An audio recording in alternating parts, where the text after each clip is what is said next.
Hello বন্ধুরা, আসসালামু আলাইকুম। এবি এগ্রো প্রজেক্টের লটকন বাগানে আমরা এই জানুয়ারি মাসে ফুল ফোটার আগ মুহূর্তে কী কী স্প্রে করি সেই বিষয় নিয়ে আজকে আলোচনা করব। আপনারা যারা নতুন বাগানি তারা অবশ্যই খেয়াল করবেন যে আসলে কোন কোন বিষয়গুলো খেয়াল রাখতে হয়। আমরা চিলেট, জিঙ্ক, এছাড়াও একটি পিজিআর, লিটোসিন, সাথে সোলোবোরন স্প্রে করব। তিনটি ওষুধই আলাদা আলাদা পাত্রে মিশিয়ে তারপরে স্প্রে করা হবে। এই সময়টার গত এক সপ্তাহ আগে আমরা স্প্রে করেছিলাম ছত্রাকনাশক ম্যানকোজেব, কার্বনডাইজম, এছাড়াও ভালো একটি বিষ।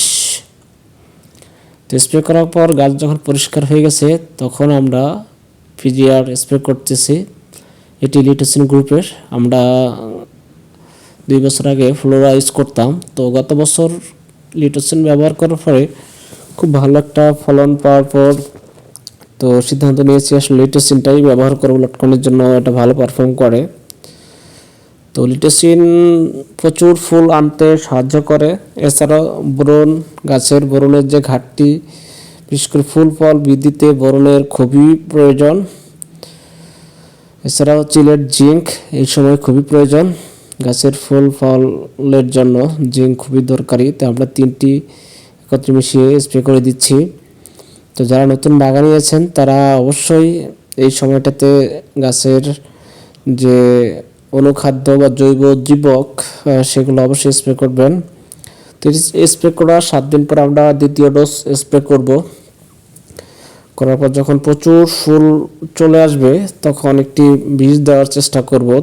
তারপর যখন ফুলগুলো ফোটা শুরু করবে তখন কিন্তু কোনো কিছু স্প্রে করা যাবে না, কোনো বিষ বা কোনো কিছু।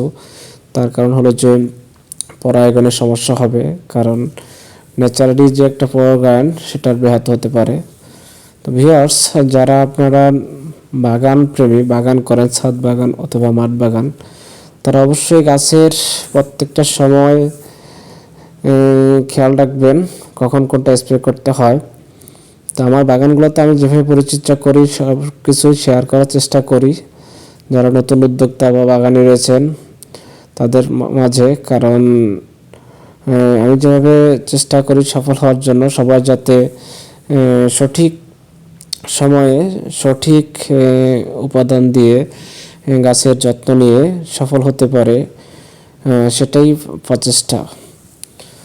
তো আমাদের প্রত্যেকটা ভিডিওতেই আমরা চেষ্টা করি নতুন কোনো শিক্ষণীয়, নতুন কোনো বিষয়ে নতুন কোনো অভিজ্ঞতা শেয়ার করার জন্য।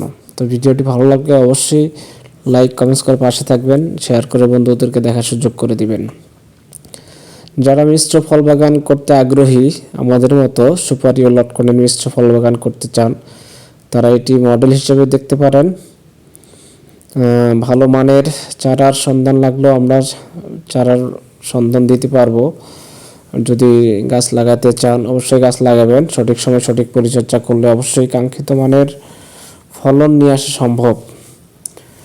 তো আমাদের আজকের স্প্রেটি আসলে খুবই গুরুত্বপূর্ণ। এই সময় আমরা সেচ একদম বন্ধ করে দিয়েছি, কারণ এই সময়টাতে কোনো প্রকার সেচ দেওয়া যাবে না। গাছ সতেজ প্রাণবন্ত রয়েছে, বাট গাছকে এখন ড্রাই পিরিয়ডে নিয়ে আসতে হবে, কারণ ফুল আসার আগ মুহূর্তে যদি ড্রাই পিরিয়ড না দেওয়া হয় তাহলে কিন্তু কুশি ছেড়ে দিবে, ফুল দিবে না। তো অবশ্যই অনেকেই ভাবেন যে না এই সময় একটু সেচ দেই, সেচ দেওয়াটা কিন্তু বোকামি হবে। যদি জমি একদম শুকিয়ে যায় সেটা হিসাব আলাদা, হালকা করে দেওয়া যেতে পারে, তো না দেওয়াটাই উত্তম। তো ভিউয়ার্স, যারা লটকন চাষ করতে আগ্রহী, লটকন চাষ করতে চান, তারা অবশ্যই ফলো দিয়ে পাশে রাখবেন। লটকন চাষ সম্পর্কিত নানা বিষয়ে আমরা আলোচনা করি, শেয়ার করব আপনাদেরকে।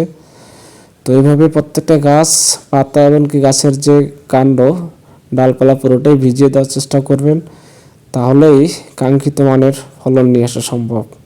তো ভিউয়ার্স, ভালো থাকবেন, আবারও কথা হবে নতুন কোনো ভিডিওতে।